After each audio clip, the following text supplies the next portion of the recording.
नमस्कार, मैं भावना, छात्रा, शिक्षा विभाग, पटना विमेंस कॉलेज पटना, आप सबके समक्ष हिंदी पखवाड़ा दिवस के उपलक्ष्य में एक लोक कथा प्रस्तुत करने जा रही हूँ, जिसका शीर्षक है खूंटे में मोर दाल है, का खाऊं, का पीऊं, का लेके परदेस जाऊं।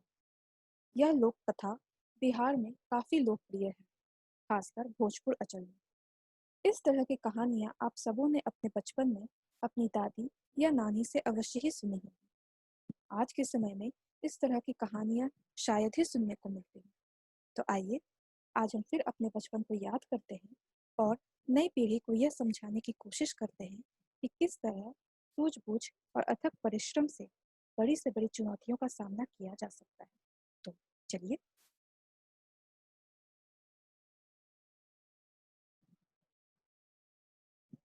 एक चिड़िया थी जो रोज दाना चुगने के लिए अपने बच्चों को घोंसले में छोड़कर दूर जंगलों के पार बस्तियों में जाया करती थी। एक दिन किसी घोड़े पर उसे चने का दाल मिला।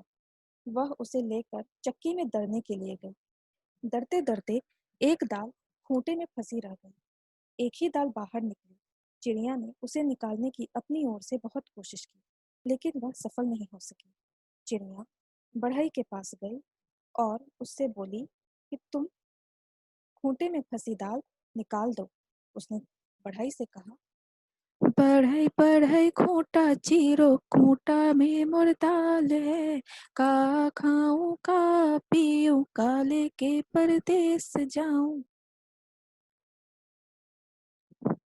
बढ़ई कुछ और काम कर रहा था, इसीलिए उसने ध्यान नहीं दिया। उसने उस चिड़िया की एक बात न सुनी और उसे दुत्कार कर भगा दिया। फिर वह चिड़िया राजा के पास गई और राजा से गुहार लगाई कि राजा, ऐसे बढ़ई को दंड दो जो मुझ जरूरतमंद की बात नहीं सुनता।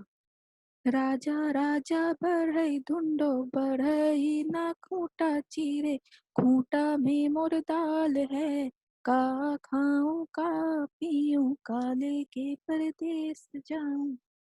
राजा के पास कहाँ इतनी फुर्सत थी कि नन्ही चिड़िया की बात सब काम छोड़कर सुनता। जब उसने भी विनती पर कोई ध्यान नहीं दिया, तब वह रानी के पास गई और रानी से बोली, हे रानी, तुम अन्यायी राजा का साथ छोड़ दो। रानी रानी राजा छोरो, राजा ना बढ़ई दंडे, बढ़ई ना खूंटा चीरे, खूंटा में मुर्दाल है, का खाऊं का पीऊं, का लेके परदेस जाऊं। रानी भला अपने राजा को क्यों छोड़ने लगी। रानी रोती बिलखती चिड़िया की एक न सुनी और उसकी बात मानने से इनकार कर दिया। फिर गौरैया सांप के बिल के पास जाकर रोने लगी। बिल से निकले सांप से अपनी विनती दोहराई, सरप सरप रानी डंसो, रानी ना राजा छोरे, राजा ना बढ़ई डंडे, बढ़ई ना खूंटा चीरे, खूंटा में मुर्दाल है, का खाऊं का पीऊं, का लेके परदेस जाऊं। उसने अपनी राम कहानी सुनाकर विषैले सांप से कहा कि तुम जाकर रानी को डस क्यों नहीं लेते। जो रानी सब कुछ जानकर भी हमें राजा से न्याय नहीं दिला सकी और ना ही राजा को छोड़ सकी, उसे तुम जाकर क्यों नहीं डस लेते। सांप ने भी इसमें अपनी असमर्थता जताई। तब भागी भागी गौरैया जंगल में जा पहुंची और उसने बांस से विनती की, तुम लाठी बनकर उस सांप को मारो। गौरैया ने कहा, लाठी लाठी सांप पीटो सांप, ना रानी डसे, रानी ना राजा छोड़े, राजा ना बढ़ई दंडे, बढ़ई ना खूंटा चीरे, खूंटा में मुर्दाल है, का खाऊं का पीऊं, का लेके परदेस जाऊं। बांस की लाठी भी भला उस नन्ही गौरैया के लिए उस सांप से क्यों बैर मोल लेती। उसने भी इनकार कर दिया और गौरैया गुस्से से भर उठी और उड़कर भरभूजे के यहाँ भभक रही आग के पास पहुंची और उसे ललकारा, हे आग, तुम सारे जंगल को जलाकर राख कर दो, जिसमें वह बांस का पेड़ है जिसकी लाठी मुझ गरीब और बेसहारा के मदद के लिए नहीं उठती। कोई मुझे मेरा हक नहीं दिलाता।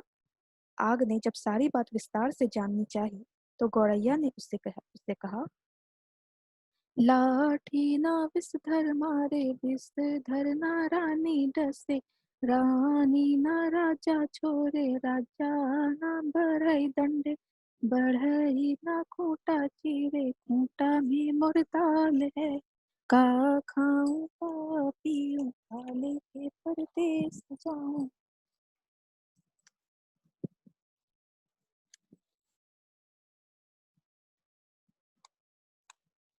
आग ने इतनी छोटी सी बात के लिए गौरैया की बात मानकर पूरे जंगल को जलाना ठीक नहीं समझा और जंगल को जलाने से इनकार कर दिया।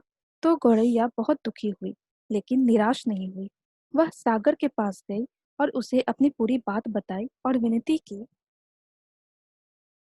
सागर सागर आग बुझाओ, आग ना जंगल जारे, जंगल ना लाठी भेजे, लाठी ना विषधर मारे, विषधर ना रानी डसे, रानी ना राजा छोड़े, राजा ना बढ़ई दंडे, बढ़ई ना खूंटा चीरे, खूंटा में मुर्दाल है, का खाऊं का पीऊं, काले के परदेस जाऊं। विशाल सागर भला गौरैया की इस गुहार को क्यों सुनता। वह अपनी मस्ती से हंसता हुआ गुजरता रहा और गौरैया उसके किनारे अपना सिर धुनती रही। सुबह से शाम हो गई और गौरैया को अभी तक न्याय नहीं मिला।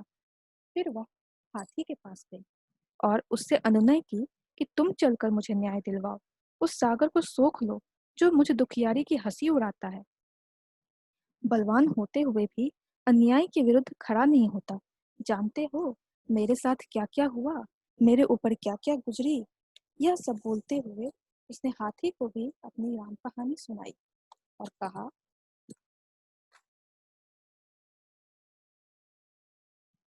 सागर ना आग बुझावे, आग ना जंगल जारे, जंगल ना लाठी भेजे, लाठी ना विषधर मारे, विषधर ना रानी डसे, रानी ना राजा छोड़े, राजा ना बढ़ई दंडे, बढ़ई ना खूंटा चीर, खूंटा में मुर्दाल है, का खाऊं का पीऊं, काले के परदेस जाऊं।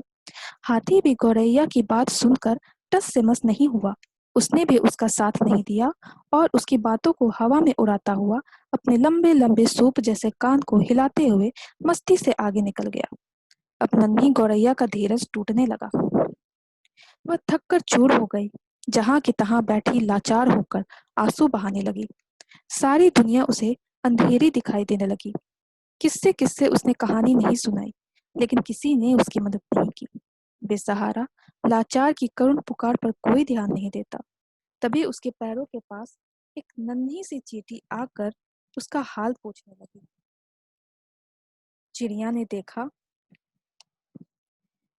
कि नन्ही नन्ही चींटियों की लंबी कतार एक के पीछे एक बहुत ही अनुशासित ढंग से चली आ रही है। उसने ध्यान से देखा उनका अद्भुत संगठन और अथक परिश्रम। वे बड़ी फुर्ती, तत्परता और सुनियोजित ढंग से अपना काम मिलजुल कर किए जा रही थी। चींटियों ने आकर उसे घेर लिया और गौरैया से पूछा और सहानुभूति दिखाते हुए बोली, बहन, इस दुनिया में रोने गिड़गिड़ाने से काम नहीं चलता और ना ही बैठकर आंसू बहाने से कुछ होता है। हिम्मत हार कर बैठना तो कायरता है। चलो, हमारे साथ चलो, हम तुम्हें न्याय दिलाएंगे, कोई ना कोई रास्ता जरूर निकालेंगे। चलते चलते चिड़िया यह सोचने लगी, भला यह नन्ही नन्ही चींटियां मेरी क्या मदद करेंगी, जबकि बड़ों बड़ों ने मुझसे मुंह मोड़ लिया और मेरे किसी काम ना आए। खैर, चलो देखते हैं, कोई तो मेरी मदद के लिए आगे आया है, देखते हैं क्या होता है। गौरैया सोचते सोचते चली ही जा रही थी। तभी चींटियों ने उससे कहा कि तुम किसी पास के पेड़ के डाल पर थोड़ी देर बैठो और देखो मैं क्या करती हूँ। कैसे पहाड़ जैसा हाथी मेरे इशारे पर नाचने लगता है और तुम्हारे काम के लिए दौड़ा दौड़ा समुद्र के पास जाता है। गौरैया फुर से जा बैठी और चकित होकर चींटियों की असंभव सी लगने वाली बातों को कारगर होते हुए अपनी आंखों के सामने देखती रही। चींटी धीरे धीरे हाथी के पैर से सरक कर उसके कान तक जा पहुंची। हाथी अपनी सूप जैसे कान हिलाता और सूंड से अपने माथे पर फूंक मारता ही रह गया। चींटी उसके कान में घुसकर उसे तंग करने लगी और उसे समझाने लगी, बड़े बड़े बलवान यदि अपने बल अहंकार में चूर होकर दीन दीन छोटों की सहायता न करें तो उन्हें भी भान होना चाहिए कि काम करने पर छोटे भी यदि अपनी आन बान के लिए अड़ जाएं तो बड़ों बड़ों के लिए संकट पैदा कर सकते हैं। अभी तो मैं अकेले आई हूँ, किंतु मेरे पीछे चींटियों की लंबी कतार चली आ रही है। कहीं सबने एक साथ चढ़ाई कर दी तो लेने के देने पड़ जाएंगे। अपने प्राण संकट में क्यों डालते हो? मेरी नेक सलाह यही है कि तुम सीधी तरह चलकर गौरैया का काम करो, नहीं तो आगे समझ लो मरता क्या ना करता।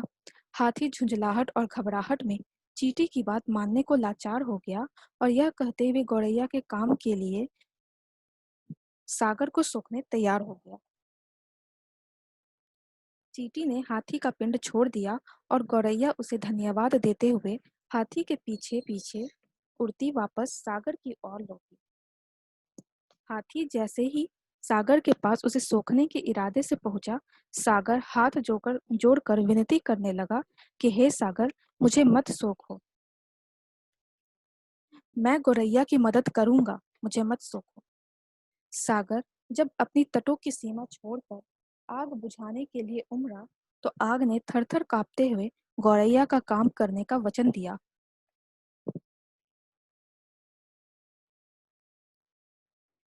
आग जंगल को जलाने के लिए आगे बढ़ी।